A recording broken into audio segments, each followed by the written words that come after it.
अध्याय 71. कोल्हासुरास पापमुक्ती व पुत्रप्राप्ती. नारद मुनी कथितात. कोल संतुष्ट होऊन मुनींना म्हणाला, ज्या ब्राह्मणांचा वध मी पूर्वजन्मी केला ते या जन्मी पुत्र होऊन रणांगणावर मेले. आपण मला सूर्याला संतुष्ट करणारा विधी व स्तोत्र सांगावे. मग त्यास ऋषी मुनींनी विधी व स्तोत्र सविस्तर कथन केले. कोल्हासूर सूर्याची उपासना करू लागला. सूर्य त्यास प्रसन्न झाला. सूर्याने संतुष्ट होऊन सूर्यमंडलावरील गंगाजल प्रदान केले. कोलाने त्या जलात भक्तिभावाने स्नान केले.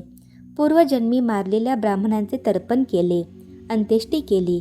या जन्मीच्या पुत्रांचे अस्थींचेही त्याच तीर्थी विसर्जन केले. त्यामुळे त्याच्या मागील 7 पिढ्याचा उद्धार झाला. यावरूनच या तीर्थास सप्तकुलोत्पकधारक तीर्थ असे नामाभिधान प्राप्त झाले. आपल्या पापांचा विनाश व्हावा म्हणून कोल्हासुराने पंचक्रोशी, अष्टतीर्थे, अष्टलिंग यात्रा केली. दान धर्म केला. मनकर्णिके स्नान करून भार्येसह श्री महालक्ष्मीची उपासना करू लागला. महालक्ष्मी त्याच्या भक्तीवर प्रसन्न झाली.